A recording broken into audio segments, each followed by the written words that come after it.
Sydney McLaughlin tested herself in the 100 hurdles, and she definitely had a good showing to say that she finished fifth place with some of the elite athletes that she ran against, man. So that's definitely a big time look for her to finish in fifth place in an event she really doesn't train for, an event she really doesn't run at all, man. That's definitely major. That's huge. That's just something that is very appreciative that she's able to do that in that time period, man, and run that type of time in the hurdles, the short hurdles. So shouts out to her for handling business right there, man, with a loaded field that they had in there. You know, the Tia Jones, the Christina Clemens, the Danielle Williams, man. It's just like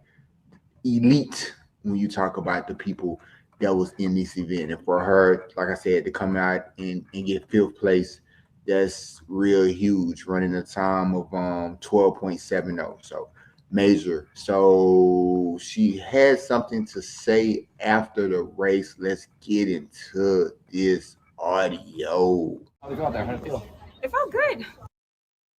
Honestly, it's always crazy just getting back into the short hurdles and realize they come up on you so quick. I clipped a few of them. But overall, I think just first one back in about a year, it felt really good. It felt fun, felt fast. So it's just a great atmosphere to be in. Yeah, what's it like being in a field? I mean, you've done the 100 hurdles before, but never in a field that strong overall. So what was that like with everyone around? It just makes you focus. It makes you lock in. And I felt myself wanting to move with them, but I think the hurdle technique and just how quick they were coming up on me, I had to make some adjustments. But other than that, they push you to be the best you can be.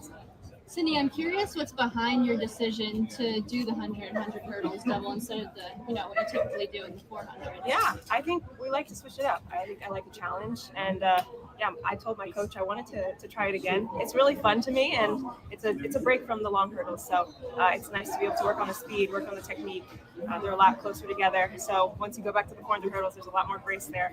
And then it's just speed work overall. So it's really fun.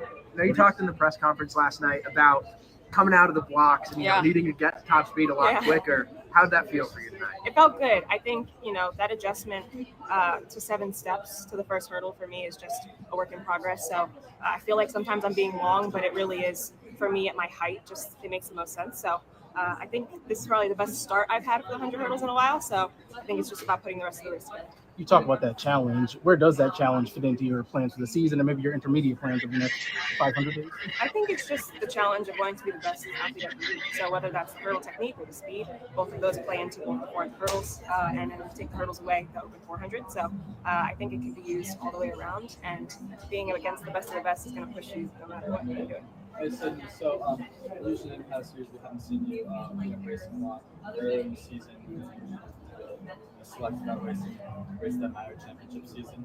How does this change the rest time for you now? How's everything feeling? How is it going to help you go into the postseason? Yeah. How's everything been different? I think, the only thing that's different is kind of just traveling to the slams. But other than that, it's really the same kind of training. I think you guys are just seeing the training, materialize earlier in the year than you normally would. So other than that, I think it's just business as usual. Just take it one at a time, go back to training, get ready for the next slam. And Cindy, how did it feel being back at Franklin Field? We obviously had some big races here. Half the days. Yeah, it felt great. I mean, so close to home, so many friends and family here. It's a historic place, and it's always fun to come back. And just reminds me of those high school days running 4x4s against Jamaica. So, did that start today build you some confidence moving into the flat 100 tomorrow? I think so, for sure. I think part of it too is just shaking out the nerves. Coming down to a short distance like this, you just don't know what to expect. So, definitely feeling more confident going into tomorrow, and excited to take the hurdles away now and see what I can do. So.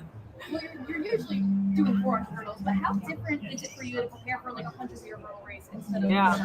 It's just so ballistic.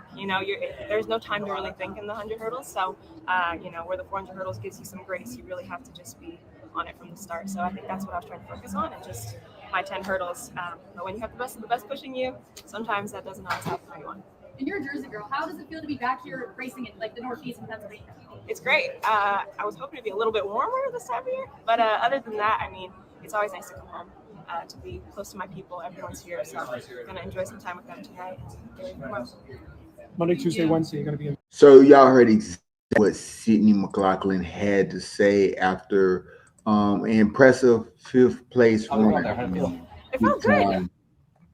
Honestly, it's always by her, and it's only going to get even better as she continues to do that if she does run any more of those races in the fast to short hurdles. So major event for her, great run. You take that all the time, being as though that's not even her event. So congratulations to her for getting that placement. But y'all let me know what y'all think about this in the comment section. Make sure y'all hit that like button and subscribe to the channel.